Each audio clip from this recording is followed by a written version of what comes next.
Hi hello this is was Srinivas. ఎవరి కుటుంబంలోనైనా ఒక ఫంక్షనో ఒక శుభకార్యమో జరిగితే ఇంటికి తోరణాలు కట్టుకుంటాం కదండి, అది శుభం. అయితే ఇక్కడేంటి ఎముకల్లా కనిపిస్తున్నాయే కదండి, ఇవి నిజంగా వెన్నుపూసకు సంబంధించిన ఎముకలేనండి. ఇది జువాలజీ డిపార్ట్మెంట్లో మనం చూస్తున్న ఈ యొక్క వెన్నుపూస తిమింగలానికి సంబంధించింది. దీన్ని ఒక తోరణంలాగా ఎగ్జిబిషన్ చేశారండి. మనం చూడడానికి వెళ్తున్నాం. ఇది తిమింగలం యొక్క ఏదైతే హెడ్ ఉందో హెడ్ భాగం, అదే పక్కన కూడా ఒక చిన్న తిమింగలం ఉంది. ఇది 75 సంవత్సరాల క్రితం సముద్రంలో చనిపోయి కొట్టుకొస్తే దీన్ని విధంగా ఎగ్జిబిషన్ లాగా పెట్టారు జువాలజీ డిపార్ట్మెంట్ వాళ్ళు. ఈ తిమింగలం దాదాపు 100 అడుగుల పొడవటండి. అదేవిధంగా 1,50,000 కేజీల బరువు అంట. అంటే 30 ఏనుగులు ఎంతైతే బరువు ఉంటుందో అంత బరువు అట. ఇది చేప కాదంటండి, మనుషుల్లాగే ఇవి మాటలాడతాయి, అదే పాటలు కూడా పాడతాయని చెప్పి ఇక్కడైతే ప్రొఫెసర్ చెప్తున్నారు. అయితే దీని సంగతి ఏంటి, అలా ఇది ఎప్పుడు దొరికింది, దీని జీవన విధానం ఎలా ఉంటుందనేది ప్రొఫెసర్ మంజులత మేడం గారు మనతో ఉన్నారు. ఆమెతో మాట్లాడి మరింత విషయాలు దీనికోసం మనం తెలుసుకుందాం. తిమింగలాలు అనేవి రెండు, ఒకటి పెద్దది ఒకటి చిన్నది ప్రదర్శించడం జరిగింది. అంటే తిమింగలాలు యాజ్ ఇట్ ఈస్ కాదు, వాటి స్కెలెటన్ అంటే ఎముకలు భాగాలు ఇక్కడ ప్రదర్శించడం జరిగింది. సో ఇక్కడ ఏంటంటే మీకు పెద్దది బాపట్ల తీరంలో 1949లో ఒక చాలా పెద్ద బెలీన్ వేల్, అంటే ఈ వేల్ ఒకటి కొట్టుకొని వస్తే అదంతా 80 అడుగుల ఫీట్ అడుగుల 80 అడుగుల పొడవు ఉండి అది కొట్టుకొని వస్తే అప్పుడు దాన్ని ఇక్కడ తీసుకొచ్చి ఇలా ప్రదర్శించడం జరిగింది. దాన్ని తయారు చేసి దాని ఎముకలన్నింటినీ అదే లైక్ స్కెలిటన్ని తీసుకొచ్చి ఇక్కడ మీరు చూస్తే తల ఒకటే ఇంత పెద్దగా ఉంది తల. సో దాని వెన్నెముకము మీ మీకు వెనుకుంది చూడండి. సో ఇదంతా వెన్నెముక. సో దాని వెన్నెముకని ఒక ఆర్చ్లా తయారు చేసి అవి రిబ్స్ అన్నమాట. మనకు కూడా ఇక్కడ ఉరఫ్ పంజరంలోని మనకి పైన లంగ్స్ అవి లోపల ఉంటాయి కదా, ఆ విధంగా చూడండి పైన ఆర్చ్ లాగా పెట్టినవి ఏంటి అంటే అవన్నీ ఊపిరితిత్తుల చుట్టూ ఉండే ఎముకలు మనకు కూడా ఉరఫ్ పంజరంలో ఉంటాయి, అలానే వీటికి కూడా ఉంటాయి. ఇవి కూడా మన జాతికి చెందినవే. ఇదేమో 1949.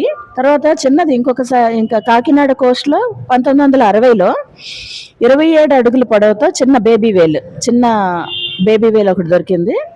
సో దాన్ని కూడా తీసుకొచ్చి ఇక్కడ దాని స్కెల్టన్ అయితే మీరు ఫుల్గా చూడొచ్చు. ముందు నుంచి అదే తల నుంచి తోక వరకు మొత్తం ఉంటుంది. అదే పెద్దదానికి వస్తే తల వేరేగా, చాలా పెద్దది కాబట్టి తల వేరేగా పెట్టి తర్వాత దాని వెన్నెముకనేమో ఆర్చ్లాగా ఇక్కడ తయారు చేసి పెట్టడం జరిగింది. సో ఇప్పుడు ఈ వేల్స్ అన్నవి కూడా ఈ తిమింగలాలు అన్నవి కూడా మనిషి జాతికి చెందినవే. చాలామంది సామాన్యులకి ఏంటంటే షార్క్ అనేది చేప, చాలా పెద్ద చేప, అది మనుషులను కూడా అటాక్ చేయటం అలాంటిది ఉంటుంది. కానీ తిమింగలాలు ఏంటి అంటే మనిషి జాతికి చెందినవే. మనుషుల్లానే పిల్లల్ని పెట్టి పాలిస్తుంది. వేరే దేశంలో ఒక షార్క్ ఒక డైవర్ని అంటే ఈత కొట్టడానికి వెళ్ళిన ఆయన్ని చంపబోతే ఈ తిమింగలాలు వెళ్ళి రక్షించాయి. ఇవేంటి అంటే చాలా తెలివైనవి. తిమింగలాలు అంటే మన జాతికి చెందినవి కాబట్టి బ్రెయిన్ డెవలప్మెంట్ ఎక్కువగా ఉంటుంది, చాలా తెలివైనవి. తర్వాత ఏంటి అంటే స్నేహపూర్వకంగా ఉంటాయి, సిగ్గుపడుతూ ఉంటాయి. ఇవన్నీ ఏంటంటే చాలా మంచివి, చాలా ఫ్రెండ్లీగా ఉంటాయి. అపోహ ఏంటంటే తిమింగలాలు అనేది మనుషులు తింటే అనేది ఒక అపోహ. లేదు, అవి షార్కులు. అంటే ఇవి భూమి మీద ప్రపంచంలోనే ఇప్పటి వరకు అతిపెద్ద జంతువు ఏది అంటే బెలీన్ వేల్. ఈ బెలీన్ వేల్కి అసలు ఆహారం ఏంటో వింటే ఆశ్చర్యంగా ఉంటుంది. వేల్స్లో 2 రకాలు ఉంటాయి, మళ్ళీ తిమింగలాల్లో 2 రకాలు ఉంటాయి, పళ్ళు ఉన్నవి పళ్ళు లేనివి. ఇదేంటి అంటే పళ్ళు లేనిది. దీనికి నోట్లో ఒక జల్లెడ లాంటిది ఉంటుంది, దాన్ని బెలీన్ ఆర్గన్ అంటారు. ఆ బెలీన్ ఆర్గన్ ద్వారా ఫిల్టర్ చేసి ఆ ఫుడ్ని మాత్రమే తింటుంది. అయితే ఇక్కడ మెడిసినల్ వాల్యూ కూడా చాలా ఉంది. సో వీటిలో డిఫరెంట్ ఆర్గన్స్ నుంచి డిఫరెంట్ అంటే మెడికల్ వాల్యూస్ ఉన్నాయి. ఈ తిమింగలాలు మ్యాక్సిమం లైక్ 130 టన్స్ వరకు పెరుగుతాయి. అంటే 1.5 కేజీల పైన ఉంటుంది. అది పూర్తిగా పెరిగాకైతే ఇంకా ఎక్కువ. అదే విధంగా ఏంటి అంటే పొడవు కూడా 100 అడుగుల వరకు పెరుగుతుంది. 100 నుంచి ఇంకా ఎక్కువే పెరుగుతుంది.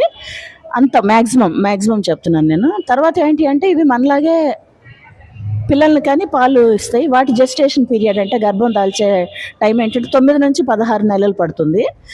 సో ఇక్కడ మిల్క్ ఎంత ఇస్తుందంటే అది కూడా చాలా ఎక్కువ క్వాంటిటీలో ఉంటుంది. 500 లీటర్ల వరకు ఒక ఒక రోజుకి 500 లీటర్ల వరకు పాలు ఇస్తుంది పిల్లలకి. ఇంతకన్నా అన్నిటికన్నా ఇంపార్టెంట్ ఏంటి అంటే వీటి నుంచి ఇవేం చేస్తాయంటే చెప్పాను కదా, బెలిన్ అనే ఆర్గన్తో ఫుడ్ని అంతా ఫిల్టర్ చేసుకొని తినేటప్పుడు ఏవైనా షెల్స్ లాంటివి, అంటే లైక్ గట్టిగా ఉండేవి షెల్స్ లాంటివి, వాటి జీర్ణాశయంలోకి వెళ్ళి అక్కడ పొట్ట అంటాం మనం, అక్కడికి వెళ్ళి ఆ గోడని డ్యామేజ్ చేసినప్పుడు ఒక లైక్ వ్యాక్స్ లాంటిది ఒకటి, మైనం లాంటిది ముద్ద ఫామ్ అవుతుంది దాని స్టమక్లోంచి. అది వాంతి చేసి బయటకు వదులుతుంటుంది అప్పుడప్పుడు. అది ఎక్కువ అయిపోయాక దాన్ని వాంతి చేస్తుంది. ఆ వాంతి చేసినప్పుడు ఏంటంటే నోట్లోంచి బయటకు వచ్చినప్పుడు అది కొన్నాళ్ళకి ఏంటి అంటే వాతావరణం అంటే ముందు ఒక రంగులో ఉంటుంది, తర్వాత ఒక రాయిలా మారిపోతుంది. ఆ రాయిలా మారిపోయిన దానికి చాలా విలువ ఉంది, కోట్ల విలువ. సో దానికోసమని ఇప్పుడు చేపలు పట్టే వాళ్ళకి అది దొరికింది అంటే కోటీశ్వర్లు అయిపోయినట్టే, అంత వాల్యూ ఉంటుంది దానికి. వాల్యూ ఏంటి అంటే సుగంధ ద్రవ్యాలు వాడటానికి, తర్వాత మెడిసినల్ వాల్యూ ఉంటుంది, తర్వాత ఏంటి అంటే పానీయాల్లో కూడా యూజ్ చేస్తారు, డ్రింక్స్లో కూడా వాటిని యూజ్ చేస్తారు. ఇదండి, తిమింగలం అంటే మనుషుల్ని చంపేస్తుందేమో అనుకుంటాం, కానీ ఇది మనుషుల్ని చంపదట. మనుషుల్ని చంపేది షార్క్. 2022లో ఒక స్కూబా డ్రైవర్ని సముద్రంలో ఈత కొడుతూ ఉంటే ఆ షార్క్ వచ్చి అటాక్ చేస్తే ఇది అతన్ని రక్షించిందట. చాలా ఆశ్చర్యంగా ఉంది కదా. మరొకటి ఏంటంటే ఇది దాదాపు 500 లీటర్ల పాలు ఇచ్చి పిల్లలకైతే పాలు ఇస్తుందని చెప్పి ప్రొఫెసర్ చెప్పారు. చాలా ఆశ్చర్యకరమైన విషయాలు అయితే మనం వినడం జరిగింది. ఇదండి దీని సంగతి.